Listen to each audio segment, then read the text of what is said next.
Last two questions. The lady over here. Right. I've been told that women in Islam wear a veil because in this way men will treat them respectfully. But I see the veil as a form of oppression because why should they have to cover themselves because of the weakness of men? Shouldn't they be treated with respect regardless? Could you please explain the veil, and did Mary have to wear a veil?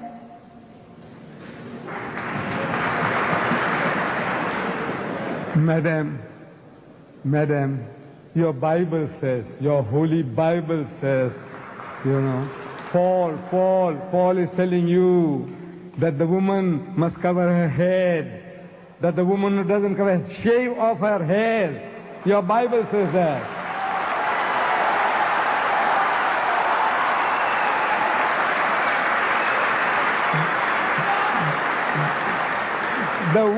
The woman who bares her hair says, shave them off. Shave it off. That's what the Bible says. And you woman, your Bible says she must not be allowed to open her mouth in the church. But that's your churches, they don't believe all that. And your people don't believe in that. So you are inviting trouble. Because of this, in America, in New York, no woman is safe after dark. No woman is safe. In France, during daytime, women have been raped in the street, and people just walk by, looking the fun. Say, maybe they're enjoying themselves. Woman is being raped. No. I said, you are inviting it. Look, this modesty, the nuns, the nuns, Roman Catholic Church. Nobody gives them a second look. If Mary, the mother of Jesus, came along, you won't give her a second look.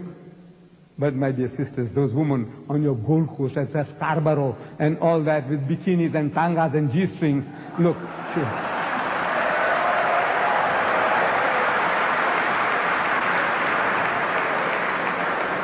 it's attracting, look, even an old man like me, I tell you, my God. If I went there, I tell you, I'll be burning inside. I'm telling you, look, this is the nature of man. God made us like that. The thing that allures man more than anything on earthly existence is woman. Do you know that? I don't know. The Quran says, زُيِّنَ لِلنَّاسِ حُبُّ الشَّهْوَاتِ مِنَ النِّسَاءِ. Fear in the sight of men is the love of things they covet. Number one, مِنَ النِّسَاءِ, women. وَالْبَنِينَ, then sons. I got 11 sons. I can make my own football team. It makes me feel proud. I got 11 sons, my own football team, my own cricket team. وَالْبَنِينَ, and number 3, وَالْقَنَاطِرِ الْمُقَنْطَرَةِ مِنَ الذَّهَبِ وَالْفِضَّةِ, and hoarded heaps of gold and silver, and wealthy land, and horses branded for excellence, and all this. This is the list that is given in the Quran. Number 1, women. The Quran says, the thing that allures man most on this earthly existence is woman. And I'm telling my Western friends that I don't have to prove that to you. I don't have to convince you. I said, you see, in my country, in Durban, city of Durban, I think we'll end with this. Okay? We'll end with this.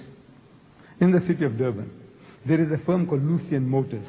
They sell second-hand trucks. Lorries, trucks. We call them trucks here too? Trucks. We call them trucks. And on the trucks that they advertise, there's a woman in the bikini on top of the truck. Then G-Knots, they sell farm implements. And on the tractors that they advertise, there's a woman in the bikini on top of the tractor. I'm asking these Westerners, I say, what has a woman in the bikini got to do with a second-hand truck or with a tractor? Except the man. You see, the woman is being dangled, so you'll read the advert. And BMW, I don't know, you have BMWs here. It's a motor car supposed to be a little better than the Mercedes-Benz. I'm not in the market for it. You see, I started with the Volkswagen Beetle. I did 120,000 miles, and I had to change for another Beetle, and another Beetle, and another Beetle. Then they stopped making the Beetles. The Volkswagen Beetle. They started the Golf. So I had to buy Golf number 1, Golf number 2. I'm still not in the market for a BMW. But I'm forced to read this advert. In my newspaper, I see a BMW motor car. And with a woman in the skimpiest of bikini, what you call the tanga, the G-string. She's standing in front of the motor car. and it's written at the bottom, test drive her now.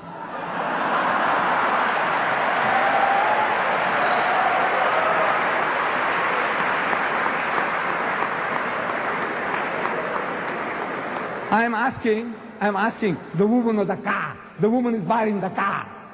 And the her is underlined. Test drive her now. I said, look, this is what you're leading yourself to. This is the Westerner. He sells his mother, his wife, his daughter. His wife is a star, and she's being mangled on the screen, simulating rape. And they enjoy it.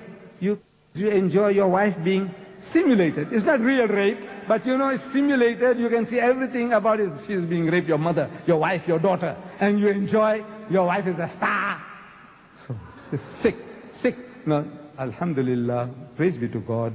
We haven't come to that sickness yet, we Muslims. We try to keep away from it. This is your pleasure, your privilege. We have no right to force you. But we say, you are playing with fire, my child, and you're going to pay the price. You're paying the price now, and you will pay the price.